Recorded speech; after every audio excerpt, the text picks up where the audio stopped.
21st Precinct, Sergeant Klein. Who's dead? Who? He was killed. Ah. Where is it? Where? 88 East what? East 70th? Who is this calling? You are in the muster room at the 21st Precinct, the nerve center. What? A call is coming through. You will follow the action taken pursuant to that call from this minute until the final report is written in the 124 room at the 21st Precinct. All right. Just stay right where you are. The officers will be there right away. Yes, right away. They'll take care of it. Yes, right away. 21st Precinct. It's just lines on a map of the city of New York. Most of the 173,000 people wedged into the 9/10 of a square mile between Fifth Avenue and the East River wouldn't know if you asked them that they lived or worked in the 21st. Whether they know it or not, the security of their persons, their homes, and their property is my job. My job and the job of the 160 patrolmen, 11 sergeants, and 4 lieutenants of whom I'm the boss. My name is Kennelly, Frank Kennelly. I'm captain in command of the 21st. What makes a city? Not buildings, not subways, not business. People make a city. From dawn to midnight, from midnight to dawn, people will pour their lives together and stir up the city, where even love can lead to death. I was working my 8 a.m. to 6 p.m. tour. When I arrived at the station house, I signed the blotter and read over reports and communications that had accumulated since I went off duty 24 hours previously. Sharply at 8, I walked into the muster room and turned out the platoon for the day tour. As the men marched out the door to take over their posts, Sergeant Burns, the patrol sergeant, indicated he wanted to see me. I came around from behind the desk where Lieutenant Gorman was on duty as desk officer and Sergeant Klein on the boxes, and crossed to my office. Sergeant Burns was waiting inside. Morning, Captain. Hello, Sergeant. Well, what is it? Bolney went sick this morning, Captain. Yes, I noticed it on the roll call. What about it? Well, he's been riding in Sector Car 2 with Warren. Yes, I know he... Listen, what's this UF-61 here? It says a radio stolen from a parked car. What kind of radio? And where was the car parked? I can't sign a report like that and send it on to division. Was that on my tour, Captain? Yesterday, yes. Don't you look these things over before they're written up? How did he get by you? Whose is it? Parker. Check his memorandum book and see if he's got the facts himself. If he hasn't, get on his tail. Yes, sir. All right. What about Bolney? Well, he's been riding as a recorder in Sector Car 2 with Warren. Yes? I noticed they hadn't been getting along so well together, always scrapping about who's going to take what pinch and so forth. No complaints to me, but I could see this had been going on. I warned them that I'd split them up if they didn't knock off. Well, it kept going on. After the tour yesterday, I told them I was going to put them both on fixed posts today. And Bolney went sick this morning? Yes, sir. Well, how about Warren? He's swinging. You think Bolney's malingering? He looked all right yesterday afternoon, Captain. Did he? Yes, sir. Sergeant Klein. Sergeant, get me the reserve surgeon, will you? Yes, sir. Captain, looks like we've got a bad homicide. Where? The boy's hopping, Captain. I got 4 or 5 calls. All right, I'll be out. Says it looks like we've got a bad homicide. Where's that? I don't know. The board's jammed up. That's right, 88 East 70th. Right. That's all we know about it. Call came through CB. I caught it on the air. Okay. I'm sorry, Captain. That's all right. What do we got? It came over the air as a Signal 32 ambulance responding. I rang down to CB and they told me a woman called in, the maid apparently. She got to work this morning and found the lady's body. Homicide for sure? She was a little hysterical, that's what they gathered. No name? No, sir, not yet. Well, did you notify the detectives? Yes, sir, just now. That's the press again. They've been burning in here since the call was put out. 88 East 70th, that's a good address. 21st Precinct, Sergeant Klein. Let's take a ride over there, Morley. Yes, sir. Look, you know as much about it as we do. Call didn't even come through here. The detectives are just now on the way. I just know I about gave instructions to the desk officer to reach the surgeon on reserve by telephone with a request to visit the home of Patrolman Bolney, who reported sick under circumstances which indicated he might be attempting to evade disagreeable duty. Then with Sergeant Burns, I drove to 88 East 70th Street, the scene of the reported homicide. The house was a 4-story white stone mansion built early in the century and converted within the last 10 years to an apartment building, 1 apartment on each floor. One of the sector men had been posted at the street door to keep the curious out of the entrance hall. He told us the occurrence did, in fact, appear to be homicide. We went inside and took the small self-service elevator to the 3rd floor. The door to the apartment was standing wide open. The place was magnificently furnished. There were thick wall-to-wall carpets. I went over to talk to the maid who sat on the living room couch. She still wore the hat she had on when she arrived at work. Oh, Miss Edith. I'm Captain Kennelly. She was so beautiful, so beautiful. To walk in the bedroom like that and find her sprawled out, cold. Did you call the police? Yes, sir. I called the police. When I first opened the door of the apartment, I knew there was something the matter. I knew it. The television was on, newspapers, grasses were all over the front room, ashtrays full up. Miss Edith never left anything like that. Looks pretty straightened up in here now. Yes, sir. I turned off the television and picked up a little. Then I walked back to the kitchen. That's when I saw her. The minute I saw her, I knew it. Laying on the floor there in the bedroom, just stretched out. That yellow hair she had all turned everywhere. She always had it so neat. So neat, mister. What's your name? My name? Yes. Doris. Doris Rumsey. Ramsey? No, sir. With an O. My family spell it with an O. Head bashed in like that. Who could do something like that to Miss Edith? She never hurt anybody in the world. Never hurt anybody in the world. So kind and nice. Where do you live, Doris? 134th Street. Where on 134th Street? 46 West. Poor Miss Edith. Poor sweet little thing. Excuse me, Captain. Never hurt Yes? nobody. Ambulance Nobody. cruiser. Only Oh, well, you better good. keep them out in the corridor. The fewer people walking around in here, the better. Yes, sir. I'll tell them. Her name was Edith Camden? Yes, sir. Edith Camp. Yes, sir. Mm-hmm. Does she have any family? No, sir. No family. At least not in New York. She comes from Texas. She's got brothers in Texas. 2, I think. Poor, sweet little girl. So sweet. She must have been pretty well off to live in an apartment like this. Did she live here alone? Yes, sir. All alone. She wasn't married. No, sir. Was she ever married? No, sir. Not that she told me. Did she go to business? What do you mean? Well, I mean, did she have a job or anything like that? Oh, no, sir. Not Miss Edith. Well, what did she do? She had a friend, Captain. Oh. Hello, Captain. Oh, hello, man. Doris, this is Lieutenant King. He's in charge of the detectives who'll take over this case. Yes, sir. You tell him everything he wants to know. Yes, sir. Poor Miss Edith. I don't know what I'm going to do without her. I couldn't work for nobody else. Nobody else. Where is it, Captain, in there? Yeah. Let's take a look. You sit here, Doris, all right? Yes, sir. It's all right. I'm not going no place.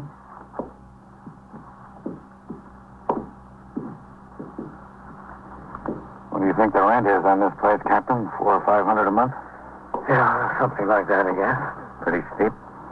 Not if someone else pays it.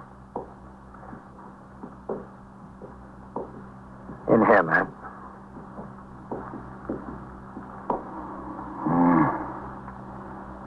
Pretty dress she was wearing.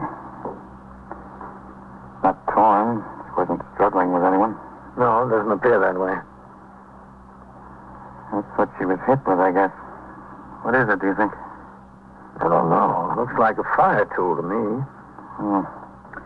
Who was she? What'd she do, do you know? She didn't do anything. She had a friend. No. Well, the tabloids are going to have a field day with this one. It's made to order for them. It sure is. There's all the elements. A mystery, a blonde, and Park Avenue. Yes, sir. Too bad she's not around to read about it. The call had come in at 6 minutes after 8 a.m. It was now 8:25. At the moment, little more was known about the case than what we could see. A striking blonde named Edith Campton was dead from a blow across the base of the skull in the bedroom of her apartment just off Park Avenue. Within minutes, the apartment began to fill up with specialists and experts. Detectives from the Manhattan East Homicide Squad arrived to work with detectives from the 21st Squad. As required, the chief medical examiner and the New York County District Attorney were notified. Latent fingerprint experts and a photographer from the police laboratory were summoned. Superior officers of the detective division, who had been notified in accordance with the manual of procedure, began to arrive on the scene. At 10 minutes before 9, when I left the apartment, the investigation was well underway. I instructed Sergeant Burns to have his men resume patrol as soon as possible. On the street, a considerable crowd had gathered. The press was out in force. I suggested they direct their questions to the chief of detectives, the commander of the Manhattan East Homicide Squad, and the district attorney's office. At 5 minutes after 9 o'clock, I returned to the precinct house. Hello, Captain. Sergeant? Excuse me, this board has been humming. 21st Precinct, Sergeant Klein. Chief who? Oh, he's not here. I haven't seen him. Just a second. Captain, it's the borough commander's office. Did you see Deputy Chief Pope this morning? He was over at the scene of that homicide. Hello. He was over at the scene of that homicide we had. Is he still there, Captain? Well, he was there when I left. He was there when Captain Kennelly left. All right, call his office. I'll tell him, yeah. Hold it, Captain. Hopping. 21st Precinct, Sergeant Klein. Listen, Coley. Somebody called in here and said there was a bus stop stanchion in the second floor hall of 622 East 64th. Well, how should I know? Some drunk must have carried it in there during the night. Walk over there and take a look. Yeah. All right. How should I know how the stanchion got my call? Did you hear from the surgeon on reserve, Sergeant? No, sir, not yet. How's this homicide look? Pretty heavy, Sergeant. Well, that's all we need around here now. Another Lonergan case. What else is doing, Sergeant? A car struck a pedestrian on Lexington Avenue in 60th. Bad? The man got up and walked away from it. Then he decided his back hurt and he went into Metropolitan. Did we hold the driver? No, sir. The man walked out from between two parked cars and right into the side of the automobile. Just giving a summons for faulty brakes. 21st Precinct, Sergeant Klein. The detectives are all out. Can I help you? Well, that's what the detectives are all out on, that homicide. No, I don't know anything more about it. Okay. You're welcome. Some guy from the journal. You'll have that all day, Sergeant. You might as well be ready for it. I know. What's it look like, Captain? What do you mean? Any idea who killed her? Well, I just started looking into it when I left. How was she killed? With a fire tool, apparently. Listen, what time have you got Farrell and Eisman down for their meals? 12:30 to 1 for Eisman, 1 to 1:30 for Farrell, Captain. Well, switch them around because I want the car at 1 to take me downtown to Division. Yes, sir. Let Eisman take his meal at 1 and put him on post until Farrell gets back with the car.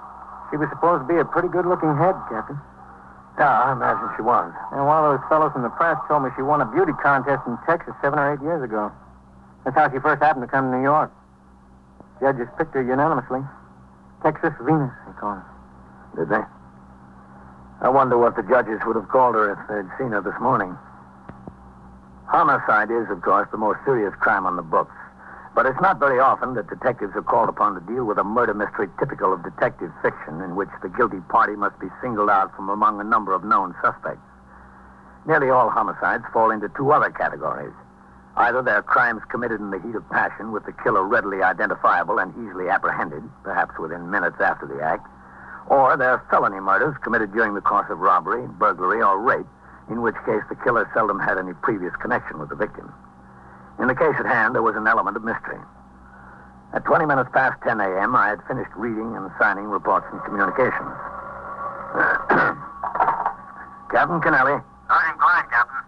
The surgeon on reserve is ringing in. Dr. Van Teller? Oh, all right. Hold on, Captain. Captain Kennelly. Hello, Captain. Dr. Van Teller, Chief Surgeon's office. Yes, Doctor. I called at the home of Patrolman Boney. He was in bed. Well, did you examine him? Yes, I did. Did he appear to be malingering? Well, he complained of a pain in his stomach. I see. Well, if anyone can complain of a pain in the stomach, whether they got it or not. But a temperature of 101.5 is a little bit difficult to manufacture. He's sick, all right. Oh, well, what's the matter with him, Doctor? Well, it looks like this virus is coming around. That's what I say it is. How long do you think he'll be out? A couple of days, that's all. All right, Doctor, thank you. Bye, Captain. Goodbye. Much obliged. Captain Kennelly. Sergeant Klein on TS, Captain. Joe Wigan of the news is out here. He wants to see you. Oh, about what? About what, Joe? About the homicide, Captain. Tell him I don't know anything about that. He ought to talk to the detectives. Yes. Captain says he doesn't know anything about it, Joe. Talk to the detective. Oh, just a second. He wants to see you anyway, Captain. All right, tell him to come on in. Yes. Go on in, Joe. Oh, Sergeant, Yes, sir. who's on post number 6? Singleton, Captain. Come in. When he rings in, Sergeant. Yes, sir. Hello, Captain. Leave the door open, Joe. When he rings in, tell him I've got a written complaint from a citizen about a peddler selling fruits and vegetables from a wagon over there. Tell him if he runs across that peddler to check and see if his license is okay. Got it. Oh, sit down, Joe. Big doings up here today, Captain. Well, I can't tell you anything about it, Joe. I don't know anything. I was only there for a few minutes this morning. What the apartment look like upstairs? Plush? Yeah, it was plush, if you want to call it that, but you better talk to Lieutenant King or the Chief of Detectives or the Homicide Captain. They've got it all over there. We don't know anything here. Well, Captain, I got tired of waiting out on the street. I saw all the big brass going in and none of them coming out. You get tired of standing first on one foot and then the other. What's the deal? Who did her in? Joe, I told you, I don't know anything. You're the captain of the precinct, aren't you? Well, I still don't know anything. What is this, Frank? The Wilhelmstrasse? Somebody's got to know something. Now, be patient, Joe. You've got a morning paper. You've got all day to get your story. You'll get it. I'm embarrassed to call my city editor. Well, don't be embarrassed, Joe. He understands. You'd never know how to talk to him. Get your story out there, Joe. The Chief of Detectives. Excuse me, Captain. Thanks a lot. The muster room was alive with activity. Lieutenant Matt King of the 21st Detective Squad had walked in the door with the Chief of Detectives and the acting captain in command of the Manhattan East Homicide Squad. Close on their heels were reporters from all of the 7 daily papers with general circulation in New York, the Associated Press, and a newsman from CBS Radio. Lurking on all sides were photographers from most of the papers and motion picture cameramen. It was apparent that these top officers had avoided talking to the press at the scene of the homicide, but now they were cornered. I walked out into the muster room where the questions were being fired at a rapid rate. Chief, did the medical examiner fix the time of death? Not yet, not definitely. Sometime during the night. Sure, there is quite a double life. All right, take it easy. Just a second. Quiet. Listen, Chief, we don't have anything for a story yet. Nothing. Give us a break, will you? Well, I'll tell you what we'll do, boys. There's some things we know we can't tell you yet. Give us a couple of minutes to decide what we can tell you, and you'll have a story. Okay? Okay, fair enough. Here's the captain's office. Use it. Coming through, then. Hello, Frank. Chief. Rough deal, huh? Rough? Wicked. Go ahead, help yourself. Come ahead, Frank. Thanks. Listen, give us a break, will you? Yeah, close that door. They'll find a way, those guys. How you been, Frank? Okay, fine. How's Ellen? Good. I'll give them my best. Well, I guess I'll have to tell those boys something, Matt. They're entitled to their story. Yes, sir, but I'd like to keep quiet about the boyfriend for a while. I don't think there's any point putting him into it yet, Chief. No, neither do I. We can tell them that Edith Camden isn't her real name. She's just been using it since she came to New York. Yes, sir. What else? Well, she worked as a model. Not a cover girl. No, sir, for a fashion house, then at a store, but I think they know that. How about suspects? Well, who, Chief? Well, supposing I say there's 4 or 5 people we want to talk to, but that we can't divulge any names at this point. Yes, sir, that'd be good. You might want to mention her address and phone book, that we're checking every one of her friends. No, I'd better say acquaintances. Yes, sir. Yes, just that address and phone book ought to make them happy. Always does. 30 detectives assigned to the case. How's that? Fine. They want to know if there was any evidence of her being killed by a burglar or someone who entered the apartment with criminal intent. I think you can tell them that the place wasn't broken into, Chief. Okay. Want them to let them talk to the maid, Matt? I think all they'll want is pictures of her. We can go that far. All right. Guess that about does it. Frank, let's get together some night, huh? Oh, I'd be glad to, Chief. I'll tell Mary to call Ellen and set it up, okay? Fine. Okay, Matt. Throw me to the wolves. Yes, sir.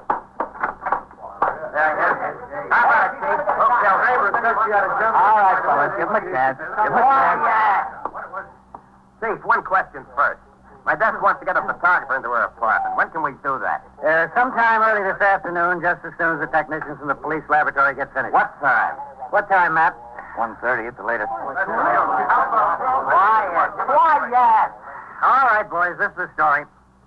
We've got 30 men on the job. At this moment, we have no more idea than you do who the killer is.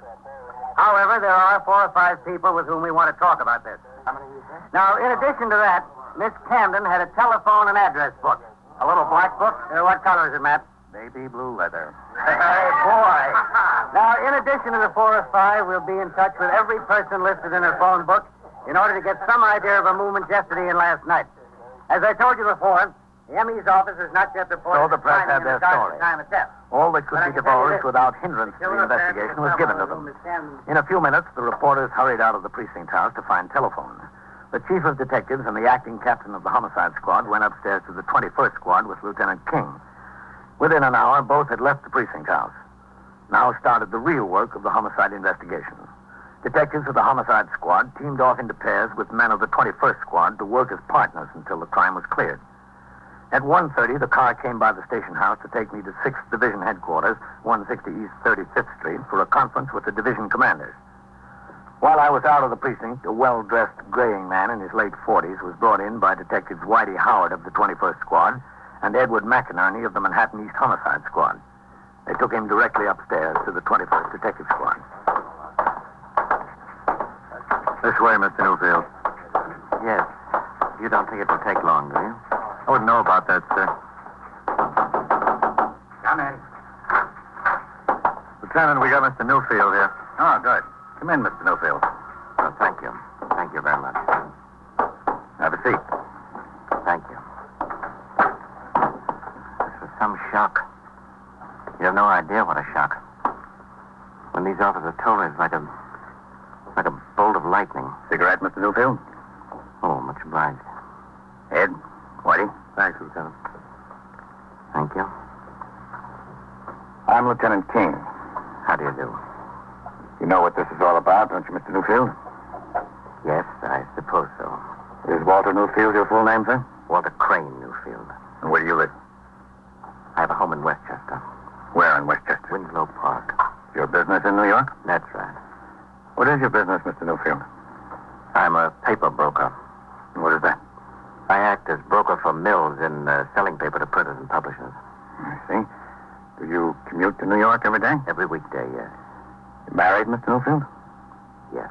For how long? 19 years. Any children? Two. Two girls in high school, 15 and 17. You were acquainted with Miss Camden? Yes. For how long? Oh, I don't know, 3.5 years, I suppose. What can I do with this? I really don't feel like smoking. No. Here. Thank you. How well acquainted, Mr. Newfield? Oh, quite well. Did you see her frequently? Yes. How frequently? 2-3 times a week. Ever oftener? Yes, sometimes. In her apartment? Yes, there, and we'd go out to the theater and clubs together. Was that her apartment, Mr. Newfield? She lived there, yes. I know she lived there, but who paid the rent? Well, I imagine she did. Who gave her the money?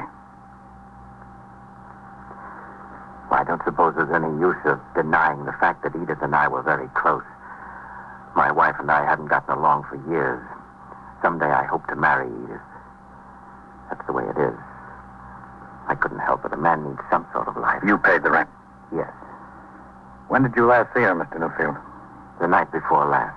You didn't see her yesterday? No. The last night? No. Were you in New York yesterday? Yes. Where? I was at my office until 5:15. And then? I went to Grand Central, took the 5:34 home. To Winslow Park? That's right. Was your wife at your home in Winslow Park? No. Where was she? She and the girls are in Cape Cod for a month. Was anyone at your house in Winslow Park besides you? No, I was all alone. Did you see anyone you knew on the train? Well, I think so, Lieutenant, yes. Who? Well, I don't recall at the moment. I have to think about that. Sure, you go ahead. Think about it, Mr. Newfield. Lieutenant, I know this can't help coming out. This whole thing is bound to get in the papers. I don't care about myself or what anybody says about me, but those two young girls of mine, this is going to be terrible on them. Just terrible. It'll be worse on them, Mr. Newfield, if you continue to tell us lies. Well, I haven't told you any lies. Just said you didn't see Miss Camden last night. That's a lie, isn't it? No, it isn't. Said you were home in Winslow Park last night. That's also a lie. We know you never left New York. How about the truth, Mr. Newfield? How about the truth? Well, I don't know what to say. I don't know what to do. I haven't had time to think. I have nothing in the world but those two girls. Please think of them. That was your job, Mr. Newfield. I've got mine. The interrogation of Walter Crane Newfield continued. So did my conference at division headquarters. It finally broke up at 3 p.m. Patrolman Farrell drove me uptown to the 21st. I instructed him to pick up his partner and resume patrol. He drove away, and I walked up the steps and into the muster room. 21st Precinct, Sergeant Klein. All right, 17. Hello, Captain. What's doing, Sergeant? It's nothing like this morning, sir. That's good. Where's Lieutenant Gorman? I'm filling in for him, Captain. DA's office called for him to come down in a hurry. Yeah? A burglary case went to bat this afternoon, which he made the arrest when he was a sergeant in the 64th last winter. Well, this is a fine time to let us know, isn't it? Well, the boy was going to take a plea, but he decided to stand trial at the last minute. Oh. All right. Stand right up to the desk there, would you please? Here. Okay, Whitey, book him in. Yes, sir. Just a second. Hello, Matt. Captain. Walter Train Newfield. Matt? Yes, Captain? What's this? That homicide. Middle name is C-R-A-N-E. Train? Is that right? Yes, that's right. Oh, that's fast work. He got twisted up in his own lives. N-U-F-F-I-E-L-D. How'd it happen? When he finally told us, he said she was going to break it off. She had a guy she wanted to marry. Age? 47. He was so enraged, he picked up a fire iron and hit her over the head. What's the charge? Murder first. Why'd he do it? What'd he say? He said he killed her because he loved her. Well, if you've got to kill somebody, that's as good a reason as any.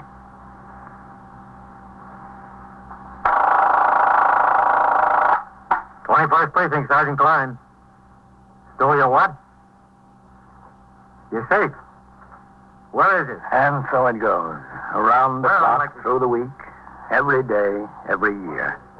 A police precinct in the city of New York is a flesh and blood merry-go-round. Anyone can catch the brass ring. Or the brass ring can catch anyone. 21st Precinct, a factual account of the way the police work in the world's largest city, is presented with the official cooperation of the Patrolmen's Benevolent Association, an organization of more than 20,000 members of the Police Department, City of New York. Everett Sloan in the role of Captain Kennelly, Ken Lynch as Lieutenant King. Featured in tonight's cast were Lawson Zerby, Wendell Holmes, George Petrie, Joseph Julian, Frank Reddick, Eric Dressler, and Rosetta Lenoir. Written and directed by Stanley Niss, produced for CBS Radio by John Ives. Art Hanna speaking.